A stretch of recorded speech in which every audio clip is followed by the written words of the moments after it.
All right, we'll call this New Testament survey, and it'll go on for at least 27 weeks. Probably not that long. But I'm going to go through, and what most people do with New Testament survey is when they say that, they mean a course of study explaining all the events of the New Testament. I don't mean that. I mean each book of the Bible. I'm just going to tell you what's in each book of the Bible. Just kind of an intro to each book of the Bible. Well, the first book of your New Testament is Matthew. It contains 28 chapters, has 1,071 verses, and 23,684 words. There'll be a test on that. How many words were there? No. Okay. Well, that doesn't mean much, just hearing that.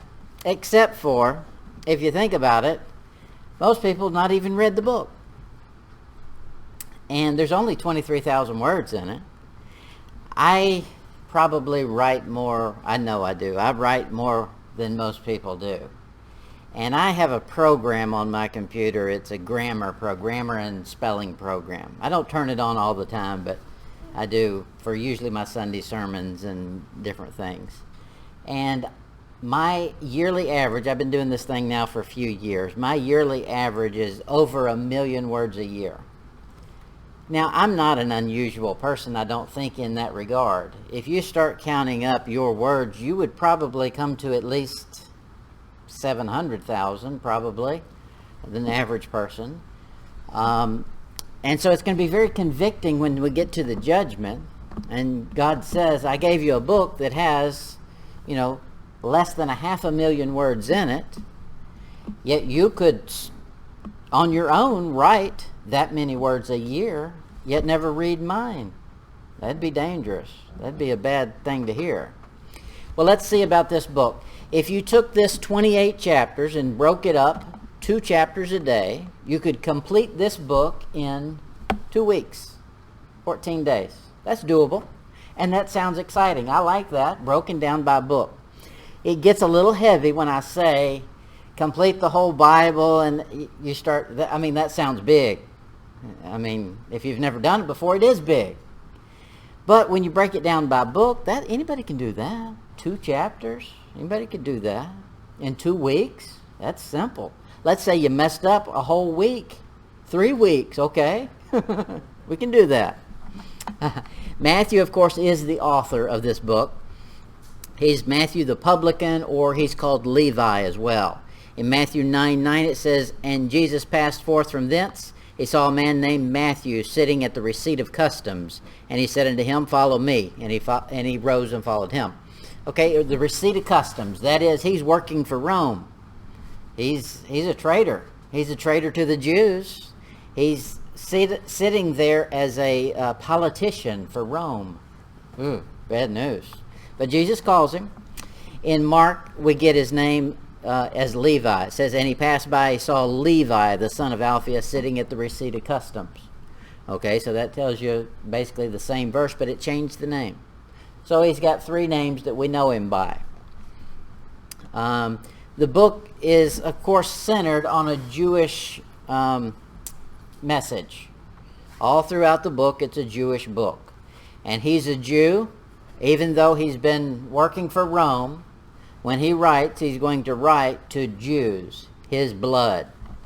The time of this book is written probably 37 AD.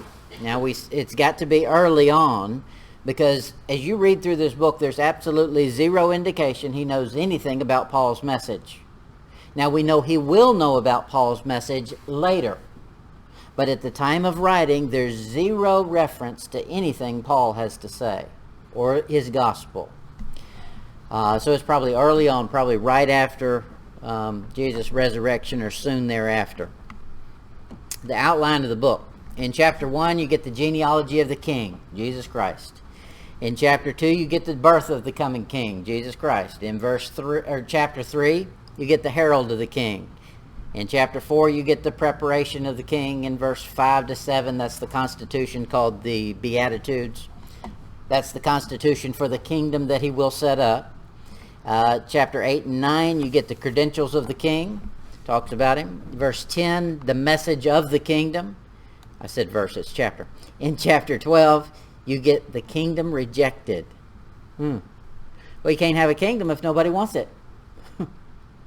And then in chapter 13, the kingdom moves into a mystery form. And then from then on, the kingdom that's available is not really the kingdom that is a visible, real kingdom that a man goes into. It's a spiritual one. And it remains like that. We're still in that phase.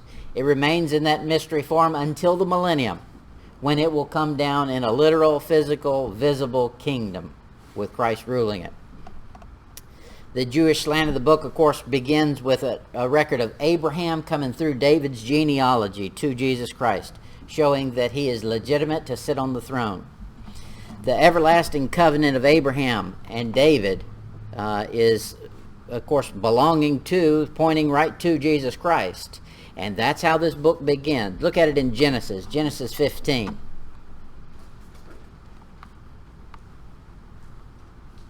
Genesis 15, verse 18.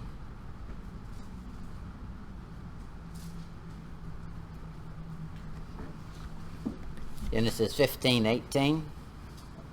It says, in the same day the Lord made a covenant with Abraham, saying, unto thy seed have I given this land, from the river Euphrates unto the great river, from the river of Egypt unto the great river, the river Euphrates.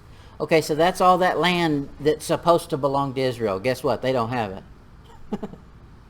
He's talking about here, that's all the way down in Egypt. From Egypt all the way to the Euphrates. That's all the Middle East.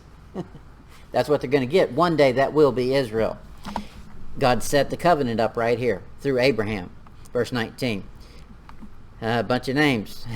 The Kenites and the Kenizzites and the Cadmonites and the Hittites and the Perizzites and the Rephaims and the Amorites and the Canaanites and the Girgashites and the Jebusites. They all got to go because it all belongs to Israel. And that's given to Abraham and his descendants, his seed. So when the king comes that's going to claim that, it'll be Jesus Christ in the millennium, but it's not happened yet. No king has had all of that. Israel never has taken possession of all their land that they've been promised. That promise right there has never been fulfilled. In 2 Samuel 7.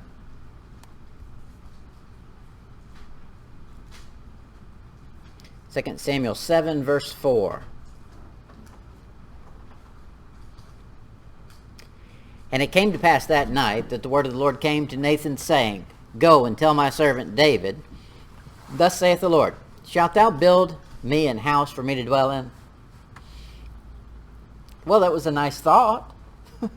I mean, good job for David wanting to do something. But God says, hey, let's get practical about it. You think you could build a house I could dwell in? I built all of this.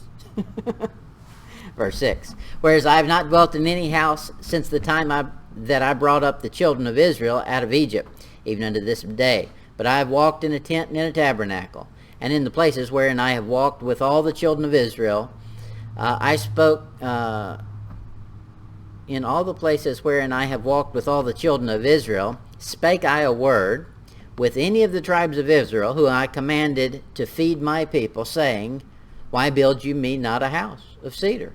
He's saying, did I ever say I wanted a house? That's true. He didn't.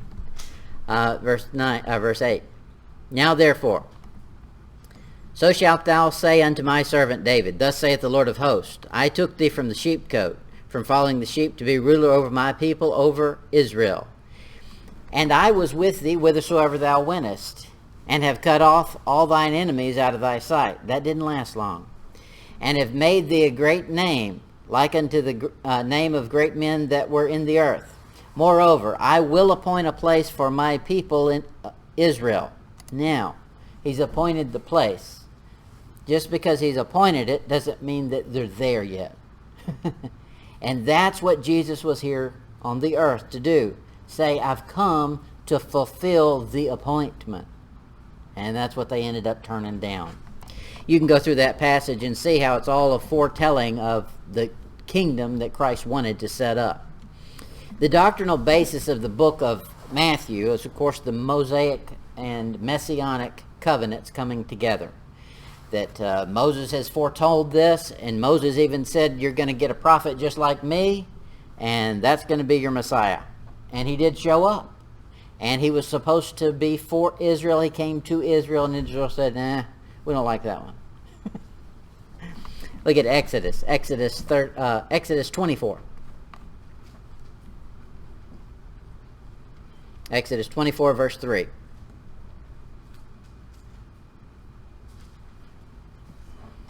Exodus 24, 3. And Moses came and told the people all the words of the Lord, and all the judgments. And all the people answered with one voice and said, all the words which the Lord hath said, we will do. Could you imagine saying that? They signed up for it. That's what they said they'd do. They didn't even say, we'll try. I think I would have said that. I'll give my best effort. I can't promise anything, but I sure want to. But they said, we will. Verse 4. And Moses wrote all the words of the Lord, and rose up early in the morning, and builded an altar under a hill, and 12 pillars, according to the 12 tribes of Israel. And he sent young men of the children of Israel, which offered burnt offerings and sacrifice and peace offerings of an ox unto the Lord. And Moses took half of the blood and put it on the basin, and half the blood he sprinkled on the altar. Okay, so they're making a covenant here to do what they claimed they're going to do, follow all the words of a book. And the way they signify it is with blood. Verse 7.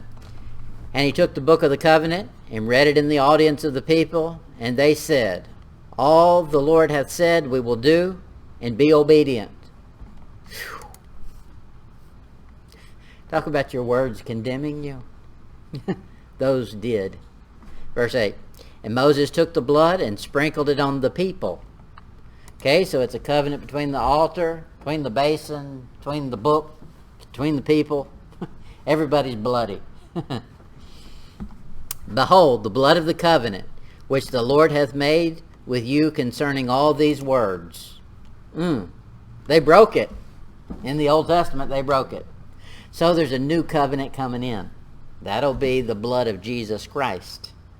He says in Hebrews, that speaks of better things. It does. There's not a Christian anywhere in the book of Matthew. There are no Christians. Christian comes after Christ has died and risen. Okay, the book of Matthew is the events preceding. Now, tacked on right at the end, we see him buried and rose again, but that's the very end. So for a Christian, when you're studying doctrinally what applies to you and what doesn't apply to you, Matthew's not the book to get your doctrine from. In Matthew, you can get some practical application. You can get some, oh, God doesn't like this, therefore I'm not going to do that. But don't get any doctrine like this is how you get to heaven or don't get to heaven, because that's not going to be found in the book of Matthew. In Acts chapter 11:26. Acts 11:26.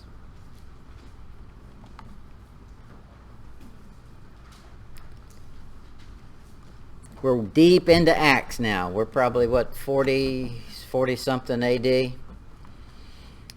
And when he had found him, he brought him. Who's the him? The him is Saul. He brought him to Antioch. And it came to pass that a whole year they assembled themselves with the church and taught much people. And the disciples were called Christians first in Antioch.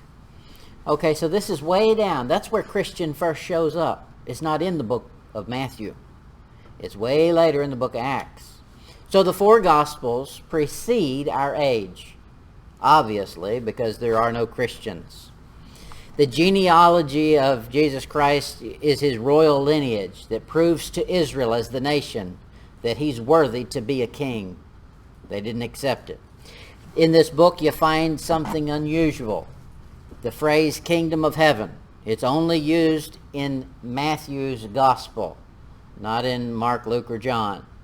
So it's kingdom of heaven, and he uses it 32 times. So you get to know it. Kingdom of heaven means something visible, literal. Kingdom of God is something spiritual. God is a spirit, and they that worship him must worship him in spirit and in truth. Heaven, the birds fly into heaven. He created the heavens.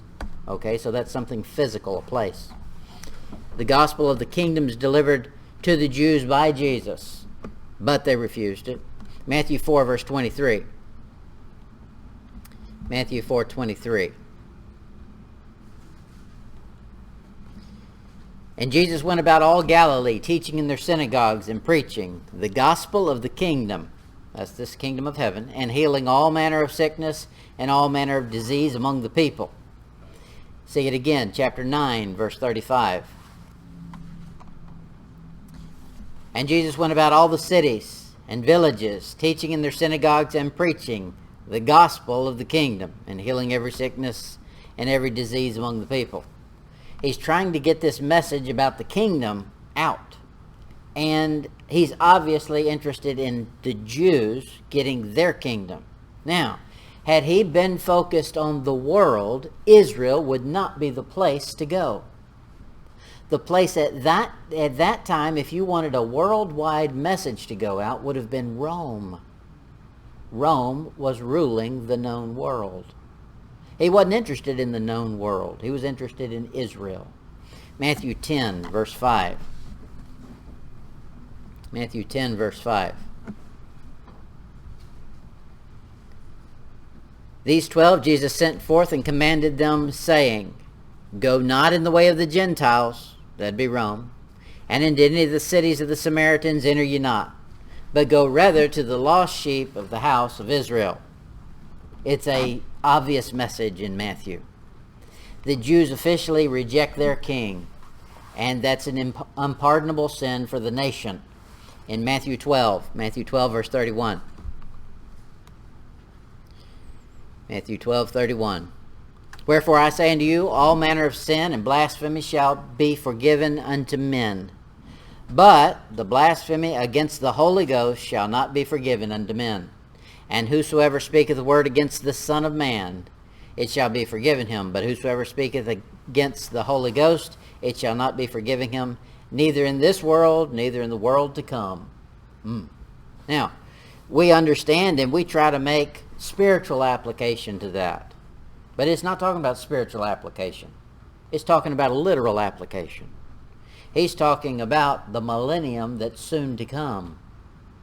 So, you don't blaspheme. And in Matthew 5, he starts explaining what blasphemy is. We don't have time to get into it, but you'll find it when you go through it. The rejection followed by the mystery of the kingdom of heaven. Now, the mystery of the kingdom of heaven is there's parables. He said, look, I've made things plain to you and you've rejected it. I still want to get this message out there because the kingdom is going to come one day.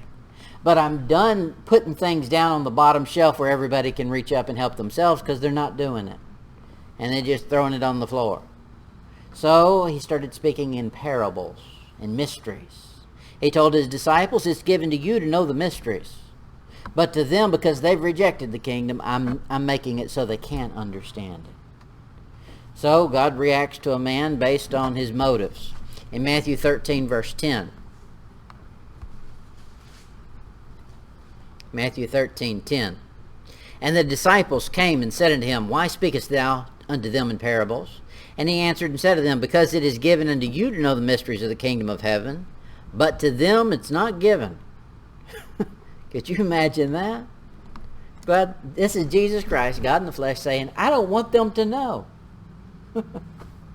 That's not the typical message you hear about Jesus. Well, right here, he had offered them freely the thing that had been promised their whole existence, that he was going to show up and give them the kingdom. Then he got here and they said, we don't like it, or give us some more handouts.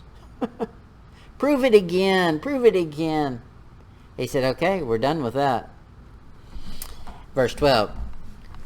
For whosoever hath, to him shall be given, and he shall have more abundance. But whosoever hath not, from him shall be taken away even that he hath. Therefore speak I to them in parable, because they seeing see not, and hearing they hear not, neither do they understand. And in them is fulfilled the prophecy of Esaias, which is Isaiah, which saith, By hearing ye shall hear, and shall not understand. and seeing you shall see and shall not perceive. Now this is a scary thing because, this is a scary thing because many times we read or we hear some Bible and we don't understand it. Don't open your mouth and say that. Don't say, I don't understand. That's the people that get sent blindness. What you should say is, God, explain it to me. I believe whatever you say, but I'm having trouble understanding it. Help me. Okay. In verse 15. Where am I? I'm in Matthew 13, verse 15. For this people's heart is waxed gross, and their ears are dull of hearing. That's a very dangerous thing. It's very dangerous to get a lot of Bible if you're not going to do anything with it. And I've seen it over and over. If a person will get under a lot of Bible, it pushes them in one direction or the other quickly. If they have a hard heart toward God, just faking it won't last very long if they're getting a lot of Bible. Because a hard heart will produce something. And so he says right here, their hearts wax gross. And let's pick it up after the colon. Lest at any time they should see with their eyes and hear with their ears and should understand with their heart and should be converted and I should heal them. But blessed are your eyes, for they see, and your ears, for they hear. Now, remember how this started? They said, we don't understand why you're saying parables. Okay, well, the heart was right. The understanding was not there, but the heart was right. You can ask God to clear up your stupidity, and he will. Now, he may not just snap his fingers and do it immediately, but if your heart is right, that's how he begins to respond. If you're going to have a hard heart, if you're a scoffer, as the Bible calls it, someone who doesn't believe, then don't expect him to reveal anymore. And that's what he did with his whole ministry. He came to earth, said he gave them infallible proof that he was the Messiah. They said, we don't believe, we don't like it, we don't want it. But then they kept asking him, how about breaking some more bread? We got some sick folk over here, you want to come see them? Come to the funeral we're having next weekend.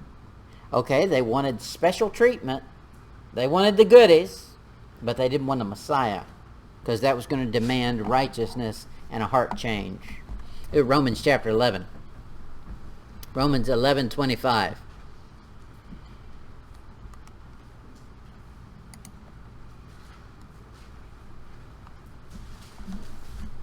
Here's what happened to Israel as a nation when Jesus Christ was here on earth offering them a kingdom and they refused it.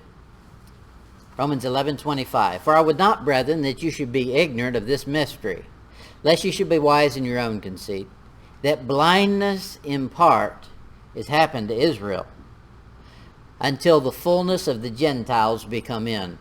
Because the heart was so hard, he sent them blindness. That's God doing that. If you don't have a heart for God, he's not going to overpower your will. That's the freedom he's given us, and I don't know why in the world. He's so powerful a God, the Almighty, gives us the choice to say no to him. But he does. And based on our willpower and what we will or will not do is how he responds to us. Here, Israel is in blindness, it says, in part. The in part is right now, they can accept, if they'll get their heart right, they can accept Jesus Christ. Mm-hmm. Until the fullness of the Gentiles be coming. Mm-hmm. Gentiles as in non-believers and coming in and until they're becoming Gentiles themselves? Until the fullness of the Gentiles be come in. If you begin that passage, he's talking about because Israel rejected Jesus Christ, they're like a branch that was broken off. And God grafted in a new branch, a wild olive branch. That's the Gentile. And so the Gentiles get access to God now where they didn't have it before. Before, if a Gentile wanted access to God, he had to come through a Jew. Now we don't go to a nation of Israel to get access to God. We can go direct to him because we have Jesus Christ. Now there's coming a time where that will no longer be. And that's what he's talking about here in this passage. There's coming a time where he's going to take everybody who accepted Jesus Christ without going through the nation of Israel, and he's going to take them out of this world and we're gone. That's called the rapture. Then he turns back to the wild olive branch and he grafts it in again. Part of that grafting process is called the tribulation, and it's painful. And what's left is a small sprig that he puts in there. It's not a big nation.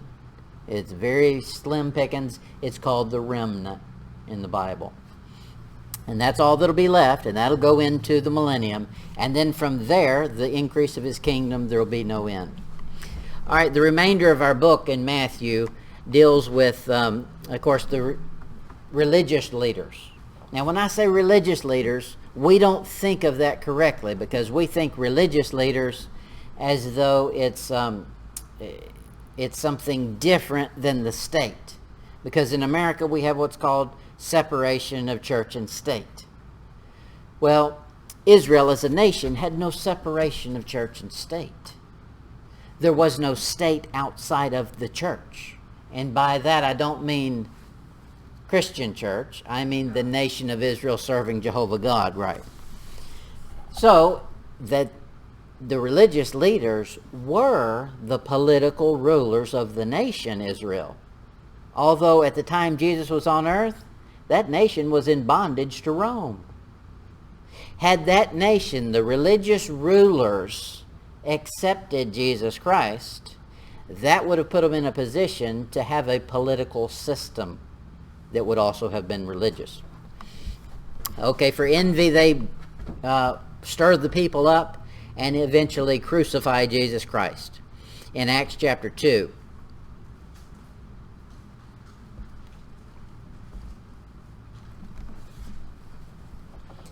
the purpose of God in this whole thing was to satisfy the price of redemption.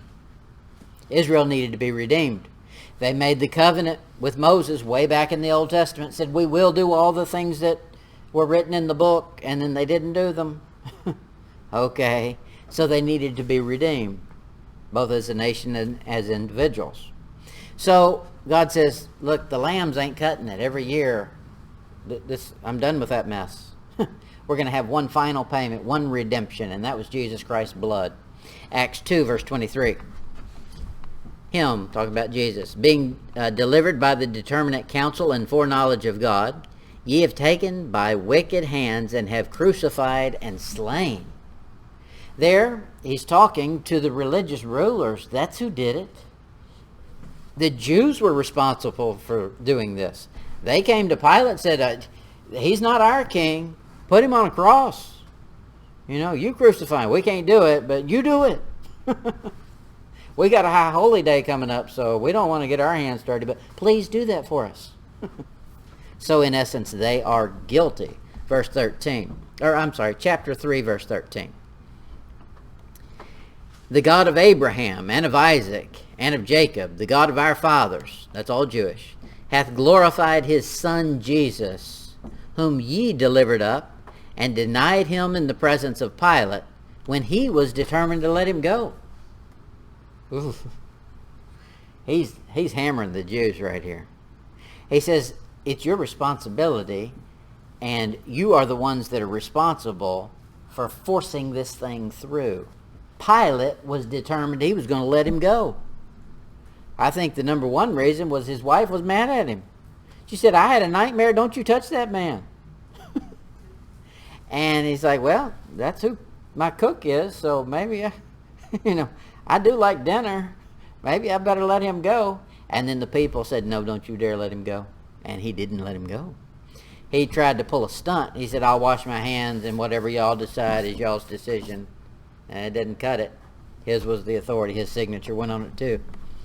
Anyway, the book of Matthew closes, of course, with Jesus Christ's resurrection, and then he commands his disciples to go teach and to preach. This book is a transition from the Old Testament. The Old Testament ends, Malachi ends. We don't see it, but there's 430 years of blank space there in that one little empty page between Old Testament and New Testament. That's a big page. But there's all that time space. Then something is about to change in Matthew, and that begins the Gospels, 4 accounts of what's changing. That's a transition, what we call a transition. It's actually still Old Testament. Mm-hmm. Do you have any comments on that 430-year period? Yeah, that's the Maccabees. Mm-hmm.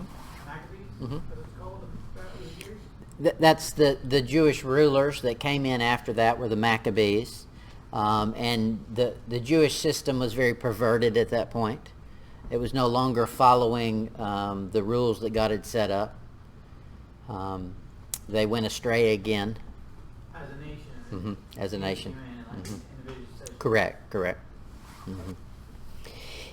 There's no New Testament really in the book of Matthew until right at the end. Let me show you it to you. Matthew 26, verse 28. When you're reading the book of Matthew, you're actually still reading Old Testament until right at the end. That's why we call it a transition book. It's transitioning from an old system to a new one. Matthew 26, verse 28. 26:28. For this is the blood of the New Testament, first time it shows up, which is shed for many for the remission of sins. Okay, that's the first time it shows up. We're way down at the end of the book of Matthew. So there's where he's talking about something new. Previous to that, you were still under the old system. Going to the temple, that was Old Testament. Following the laws of Moses. They sit in Moses' seat and whatever they command you to do. That's what Jesus said. Okay, that's Old Testament. But something's going to change. He's talking about the blood of New Testament and its remission of sin. Okay, let's find it. Hebrews chapter 9. Hebrews 9, verse 16.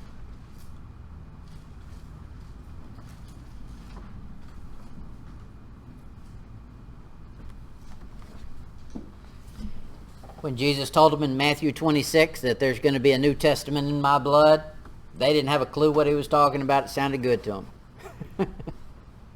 However, he was right there giving them a preview of what was going to happen. It didn't happen the moment he said it, but it was going to happen. Here's where it happens. Hebrews 9, verse 16. For where a testament is, there must also of necessity be the death of the testator. For a testament is of force after men are dead. Otherwise it is of no strength at all while the testator liveth. So until Jesus Christ dies, the New Testament cannot come into effect. And so our New Testament, he's bridged that gap of Old Testament and Jesus Christ with the book of Matthew. All right, any questions on that? Mm-hmm. And 16, what's the little bit broader sense of testament that they mean? Do what? I know the testament of Christ and everything that comes after, but what's the broader sense of testament other than this very testament? I'm not following. Do you understand what I'm not following. Try it again. I'm not understanding the question. The Old Testament. Correct, there's an Old Testament. And 16, what a testament is. Yes, a testament. He's saying any testament. A testament, you understand what a testament is? Somebody has a will. It's called a last will and testament. Okay, that's I testify to these facts. Once I'm gone, this will happen. So the Old Testament is done because they broke the commandments and laws that they promised to follow. So they broke that testament. They don't qualify. They need a new testament. And that's what Jesus Christ came to institute. So that's the book of Matthew. Mm-hmm. If someone has to die, the New Testament is Christ. In the Old Testament, I'm not sure if you're right anymore, but who is that? God, Jehovah God. I mean, they died. No, he didn't die. That was a covenant. A covenant and a testament to Israel as the nation. Now, there is a death from God's point of view of the nation that's explained in Ezekiel 28. It's called the Valley of Dry Bones. He takes him out there and he says, see all those dead bones, pile of bones, can they live? He says, I don't know, you tell me. He says they will. Breathe on them and they come to life, and the neck bone's connected to the foot bone and all that stuff. That's what that's about, that song. Mm-hmm. So that's a picture of the nation of Israel will one day come back to life, but at the time they were dead bones in God's eyes because they broke the covenant that they had testified to. So there needed to be a new one, and Jesus Christ came to produce that. All right, our next book is Mark, the book of Mark. Mark is an especially good one. Matthew, we saw you could read in 2 weeks. Just 2 chapters a day, you can finish Matthew. Mark is even better. Mark only has 16 chapters. 678 verses, 15,166 words. So this book, if you just read 2 chapters a day, you'll complete the entire book in 8 days. That's a good deal. Let's say you slept in 3 of those days. You can still complete it in under 2 weeks. That's a good deal. It's written about 57 to 63 A.D. Mark presents Jesus Christ as the servant of God. In Matthew, we saw genealogy. There's no genealogy in Mark. There's a reason for that. Nobody cares about the genealogy of a servant. You buy them because you need them, not because you're worried about a pedigree. Now, there's a spiritual application there. You don't come to Jesus Christ because your family was involved in it, or you've got some pedigree, or whatever. You come because you need him. Meaning heritage, bloodline. The author, of course, in the book is named Mark, because the book's named Mark. Now, you know this Mark. You might not realize it. His full name is John Mark, and you find him in Acts. His uncle was Barnabas, and in Acts chapter 12, verse 12. Acts 12, verse 12. And when he had considered the thing, he came to the house of Mary, the mother of John, whose surname was Mark. That's John Mark, where many were gathered together praying. In Colossians 4, now that y'all found your place there, Colossians 4, verse 10, he says this: Tychicus, my fellow prisoner, saluteth you, and Marcus, that's Mark, sister's brother to Barnabas, touching whom you receive commandments. If he come unto you, receive him. That's the writer of this book of Mark. Barnabas took him with Paul on that first missionary journey that Paul took. That's in the book of Acts chapter 13. Something bad happened there. John Mark got cold feet, and he quit about halfway through. Now, this is the testament to God's forgiveness, is the book of Mark, because he included that in the Bible after John Mark made a big mess. It's in Acts chapter 13. Look at verse 5.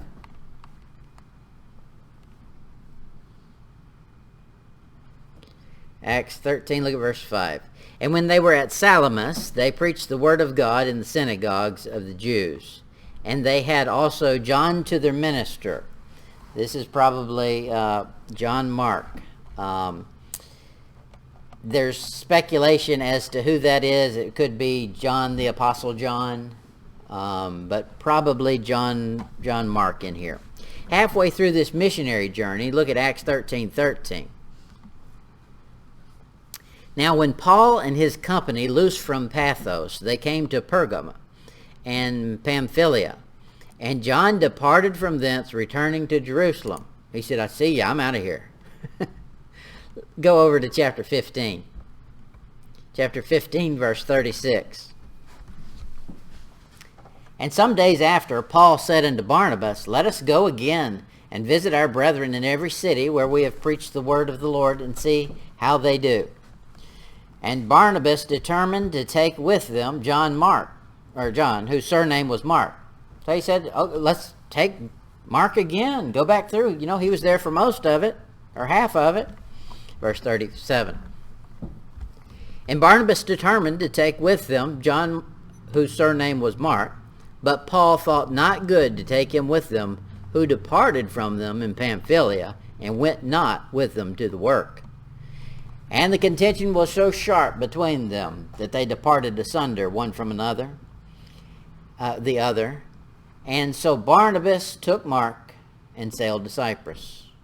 So we've got a split, an early church split. Barnabas takes John Mark under his wing, and then they go do their thing. Paul's going to go a different route, but that's what it takes. It takes you a call to an individual. God calls an individual, but that individual doesn't just become a trophy on a shelf somewhere. They're called to go deal with other individuals. And God will show you who the individual you deal with is.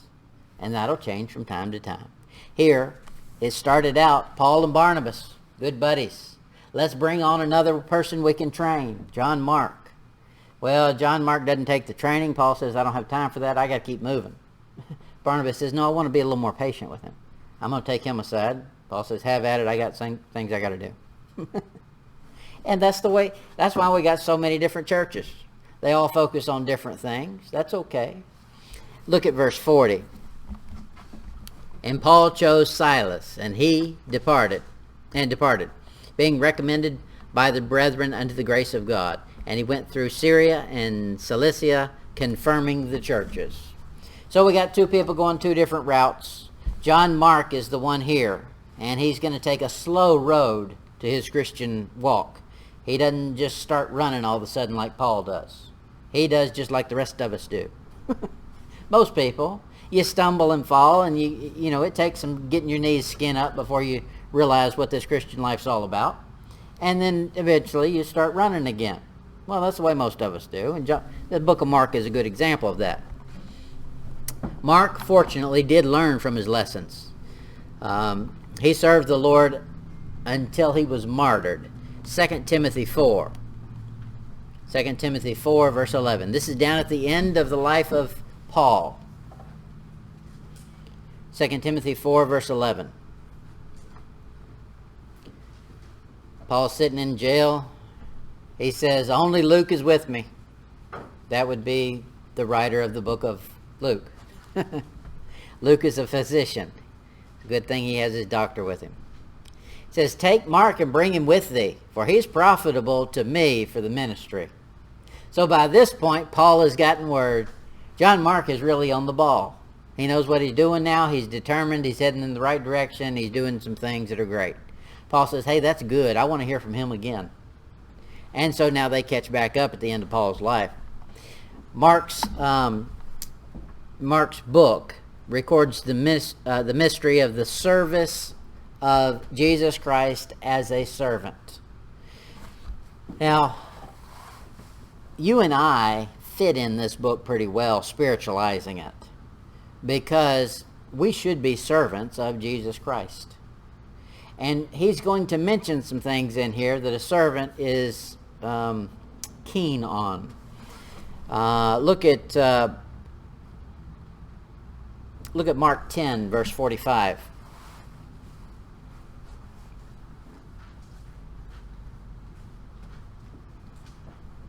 Mark 10, verse 45. For even the Son of Man came not to minister unto, came not to be ministered unto, but to minister, and to give his life a ransom for many. That kind of sets the tone of the book. Jesus Christ came to give, not to get. Well, we're supposed to be his followers. What do you think we're going to do? A whole bunch of giving and not getting? The getting's on the other side. We got an eternity of getting ahead of us. Right now is the time for the giving. Look at 1 Peter 5. The duty of our age is to be a minister, first and foremost, a servant of Christ. And that's going to involve doing the thing Christ loves to do, minister to others. That's what he did when he came to earth. So if you're going to serve him, what do you think he's doing? He's ministering to others. So that's what we'll be doing. 1 Peter 5, look at verse 1. 1 Peter 5, verse 1. The elders which are among you, I exhort, who am also an elder and witnesser of the suffering of Christ, and also a partaker of the glory that shall be revealed. Feed the flock of God which is among you, taking the oversight thereof, not by constraint, but willingly, not for filthy lucre, but of a ready mind, neither as being lords over God's heritage, but examples of to the flock. That is, don't demand the flock, lead the flock. He's saying right here, a real Christian, he's saying elder, that's what we would call a pastor. Pastor should not be demanding of the people, he should be showing the people. Look, this is how you do this. Let me do it for you. Verse 4. And when the chief shepherd, that's Jesus Christ, shall appear, ye shall receive a crown of glory that fadeth not away. The getting's on the other side. Now that's good, because this time period doesn't last very long. Your life, you'd be doing good if you last 100 years. You know how long eternity is? It doesn't end. Wouldn't you like to have a whole eternity of getting instead of 100 years of getting? That'd be a good swap. 1 Peter 5, look at verse 13. 1 Peter 5:13. The church that is at Babylon. Uh-oh, y'all know what Babylon is, don't you? Yeah, that's a weird place to think of a church being at. Yeah. God's got him a spot. He's got a toehold everywhere. And here in Babylon, that wicked town, there's a church. Who do you think's ministering in this church? Let's find it. Elect together with you salute you, and so doth Marcus, my son. John Mark is the preacher at Babylon. Ooh. And obviously Peter is there as well. So, Marcus is John Mark? John Mark. Also called Marcus. I'll show it to you after we're done. We did cover the verses that showed how his name is also Marcus. Okay, and the evening. Yep. The servant characteristics is seen throughout the book. There's no genealogy of Christ in this one. There is a genealogy of him from different viewpoints in different gospels. But this one doesn't, because it's all focused on servanthood and the duties and responsibilities of a servant and the emotions of a servant. This is important. Look at Mark 4. Mark 4, verse 38.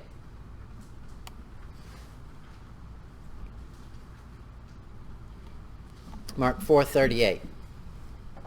This is talking about Jesus as the servant here. And he was in the hinder part of the ship, asleep on a pillow. And they awake him and said unto him, Master, carest thou not that we perish? He's asleep back there on a pillow. Guess what? You and I have to go to sleep, and we love to sleep on a pillow. But you get tired. You get fatigued. That's a good thing to know. It's a good thing to know that as being a servant, it's okay to get wore out. Jesus Christ did. And that's one thing a servant does. Now, the servant here, Jesus Christ, is not worried when he wakes up. We shouldn't be either. Now, that's a tough thing, because we'll go to bed, we'll be tired, and we'll get some sleep, but then the second we wake up, it's worry, worry, worry. Especially for, I don't know, that's an American trait, I think. That's our heritage, worry. Look at chapter 11, Mark 11, verse 12. Mark 11, verse 12. Now, there's many things Mark could have wrote about. Why does he choose these little details to throw in there? Mark 11, 12.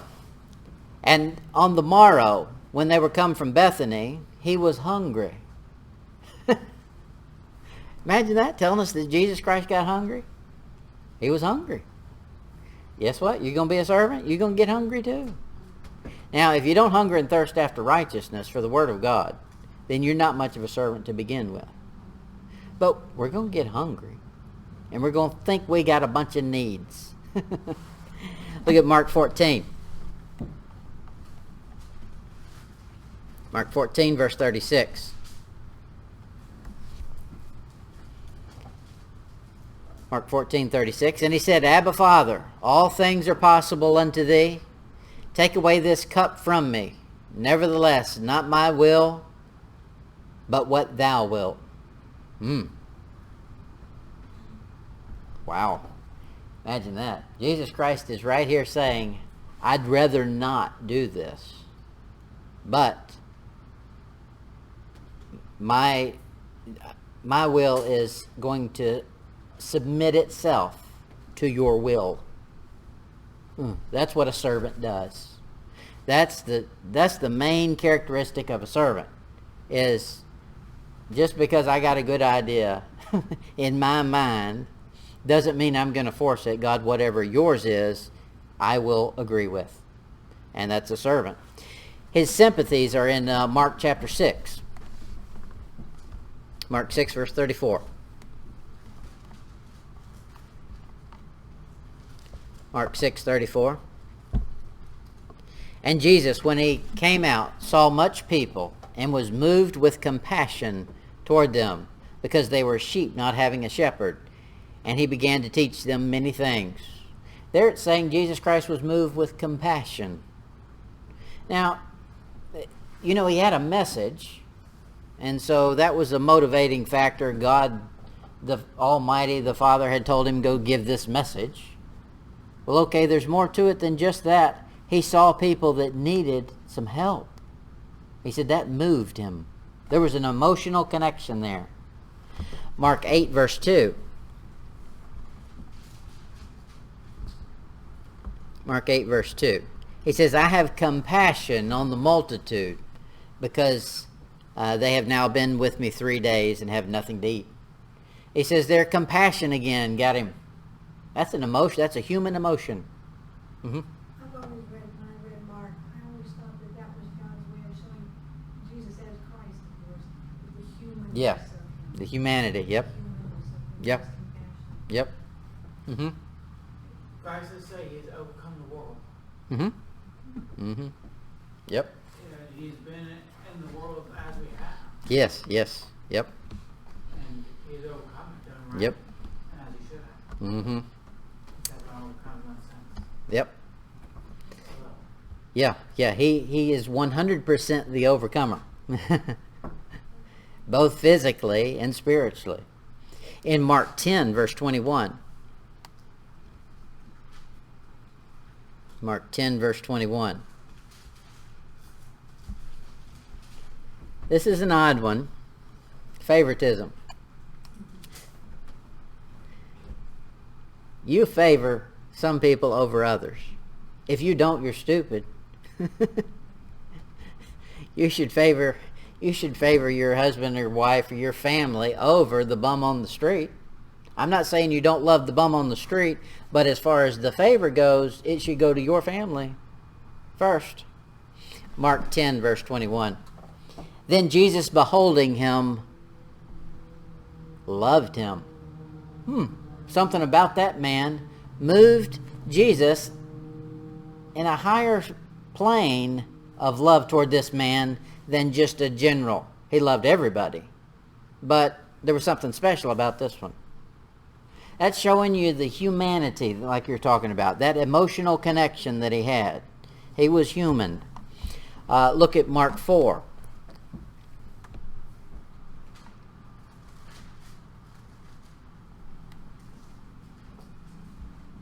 Mark 4, verse 38. We've seen part of this. I'm going to show you another piece of it.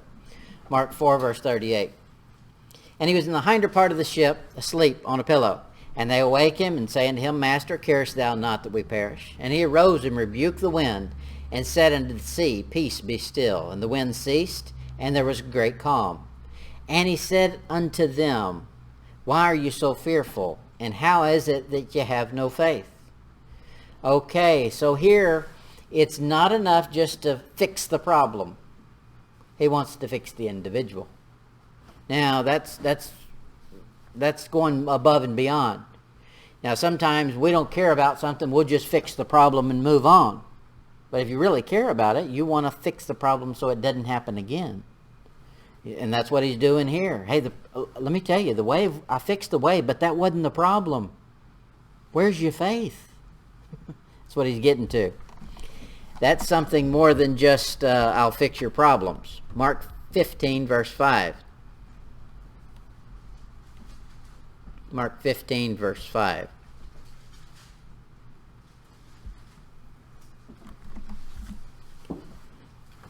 Here's another way that he gets our attention. Mark 15, 5. But Jesus yet answered nothing, so that Pilate marveled. Sometimes you don't get your questions answered. And you know what that makes you do? Think. Put your thinking cap on. And a lot of times you'll find Jesus did not make things clear and plain. Every now and then he would stop and he would say, hey, here's your saying, put this in your ear, let it sink down in there. Sometimes he would say, go home and see if you can figure out what this means. He wants us to put our thinking cap on. This Bible is not written so that we can memorize and have a rote, spit it out like a parrot. It's there so we can connect some things, make our mind work. We don't just go into a trance and repeat words. We got to think. In Mark 1, verse 35.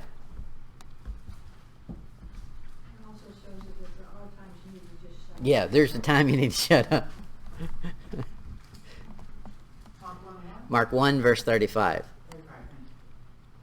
And in the morning, rising up a great while before day, he went out and departed into a solitary place, and there prayed. Now, that's a human thing too. He didn't have to do that. He's God in the flesh. But there's times, and especially in America in our modern age, where you need to separate from it all. Get away. Just get some downtime, some me time. That's what they call it nowadays, me time. But don't have me day. Have it like he did. He's praying. There's a communion just with God. You need that. You need a time away from everything, just you and God. And if you don't get that, you just go crazy. In Mark 6, verse 6.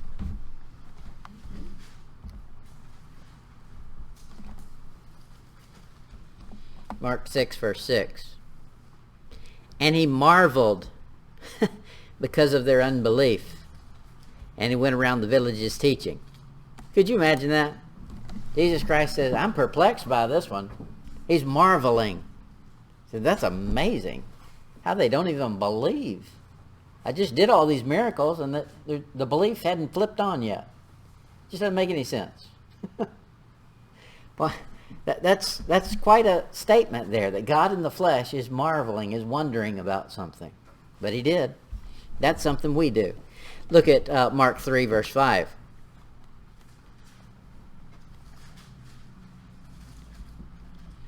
Mark 3, verse 5.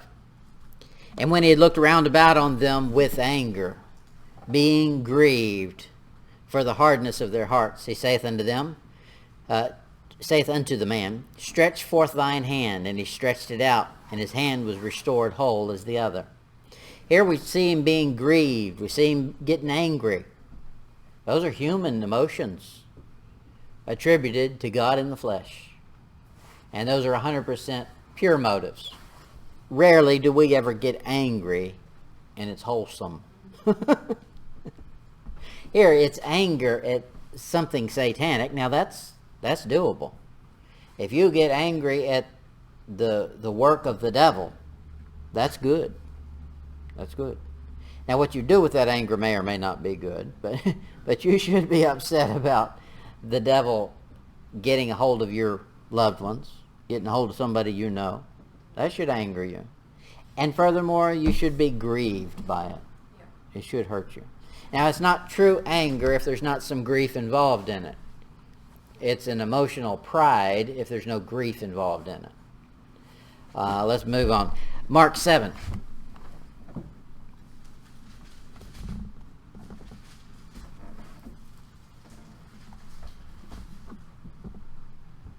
This is, he's healing a man here. And he looked up to heaven, and he sighed. Isn't that an interesting thing to put in there? He sighed. Talk about taking note of every little detail. Mark was observant, wasn't he? And he was interested in some things other people weren't interested in.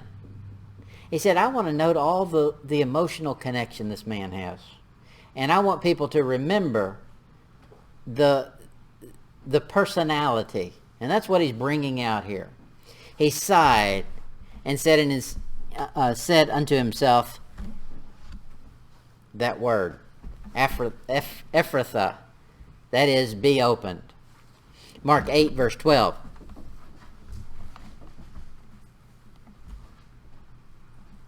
Mark 8, verse 12. And he sighed deeply in his spirit, and said, why doth this generation seek after a sign? Verily I say unto you, there shall no sign be given this generation. Now, we've all done that. We've all signed. Now, I don't know that we've all sighed for the right reasons. Usually we sigh for the wrong reasons. Go clean that room again. It's not done yet. That's the wrong sigh at the wrong time. There's a right one. There's a sigh of grief. His heart is breaking for these people. He's sighing for them. And then anger. I could go on and on. I'm not going to keep going on. There's an interesting phrase you'll find in this book that's unlike any other book. It's the word straightway. It's used 19 times in this book. More times in this book than any other of the Gospels combined. It's quite a phrase. So you can take that phrase when you read the book. It's only going to take you a week. So maybe take you 2 weeks. Read it twice. And take the word straightway and find out what he has to say about it. Because it doesn't show up there that many times in any other book, so there's a complete message behind that word. I'm not going to tell you what it is, so you can go find it yourself. That'll be a fun thing to do. Just for fun, let's look at one of them. Mark chapter 3, verse 6.